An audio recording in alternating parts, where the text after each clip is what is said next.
qabyaaladdu waxay ka mid tahay xaqiiqatan dhaqanada ugu liita ee bulsho wanaagsan baabiin kara xataa haddii isku af isku dhaqan isku diiniya deegaan yihiin waana waxa ugu badan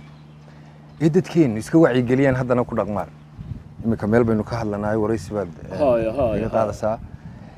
qabyaaladaynu ka hadlana ama qofku maqaaxiya ka hadla ama social media ka hadla ama tv ka hadle wuxuu ku oranaya war baashaas waa xuntii naga daaya haddana kama badna marka dadkeeni badankoodu waxay noqdeen qof xanuunsanaya oo xanuunkii hayay qof kale ka daweynaya isna isdaweynaya isdiifinaya mar kasta oo cabsalaan oo sharcigu sareeyo qabyaaladda iyo adeegsigeedu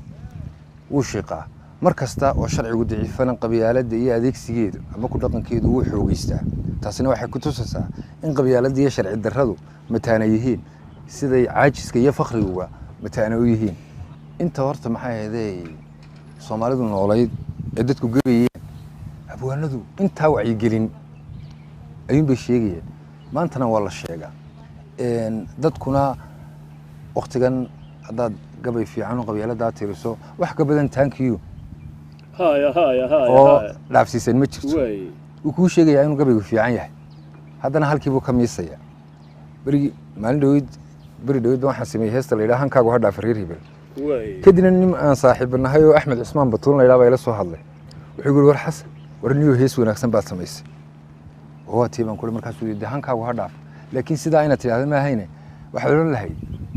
hantida kaliya la heli karay hugii dadka hubkii weeye halkaynu u dhaaf reer hebel ma garato Absalaan waxaad aragtaa dad badan oo ku faanaya laandheeranahay oo laabta garaacaya waraadar kuma faani kartid waxba laabta ismadoobay inaad laandheeran noqoto ma shaqaa qabatayba horta bise waxa dooratay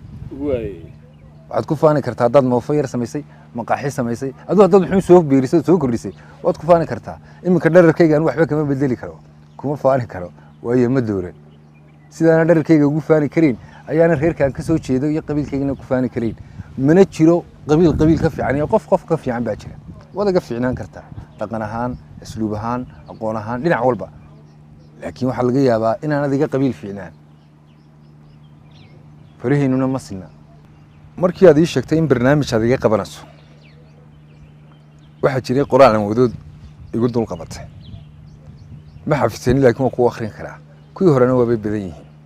oo qorraxdan dhalataa qisooyin dhasho taariikh qortaa xaqiiqda qirtoo qabyadu noloshay ka qayb tahayo dunida qaxarka qareen laaho haddaad qani tahay in baa qubano haddaad qunu taal in baa qaxayso haddii qulqulka biyuhu qotomaan in baa kula qaban nimcada qaaro qoriga wax diliya qaraxya ku dhintay haddaad qaldanay haddana qumanay bulshay qoosay haddana qastilaay qorin isku mid ah afkiya qowlku qaadirku ku abuuray meel quro oo sasun kala qaba qumaatitiin ugu qoomiyeedo dunida quwadla afkaar kala qaba dastuurna qortee kursiga ha qabsada qabiilkaanahay nabadda ha u qomin qanaad ku tee waxa kamid ah intay qolo u qaybsan yihiin qabiilka intay qadarin u hayaan intay qarfajaan u sii qaxayaan intay qalqalooc qumani badayaan dasuugaanta qabyaaladdan ka tiriyaad bay fara badan yihiin laakiin imika waxa laga yaabaa in 500 oo heesood leeyahay dadku waxay weydiiyaan warteebaad jecesha wartaan mar kasta ta ugu dambaysa marka dabka saar ayuu man jecelahay waxaan taa uga socdaa markii aad igu wargelisay xaleed ila soo hadashay inaad barnaamij qabyaaladda ku saabsan duuba soo iga qabanayso waxa maskaxdayda ku soo dhacday war kuwii hore dadku way maqleeyeen bal in yaroo cusub qor marka waxaan qabyaaladii gumaad iyo naf la gooyay mooyee miyay gogol amaan iyo guri nabada leedahay geeri waan ku aragnay miyay gaabka nololeed gacan saar la leedahay fidmo wala ku guuro ku gabraarta mooyee qof ay garab u noqoto lib ka gaadhay maqasheen kuma geedka reernimo weli midho ka goosto gudublii habeen laday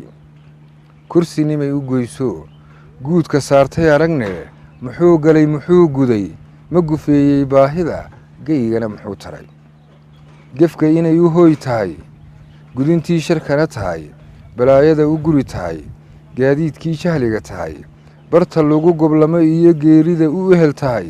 dhufays tuugu gala tahay barbaar gowracee tahay gaashaanka dhagartee ninka xuni gaboodsado ama tahay magaratadu dabka ay ku gurantee gubatee ku leedee gankeed kaga habsaantee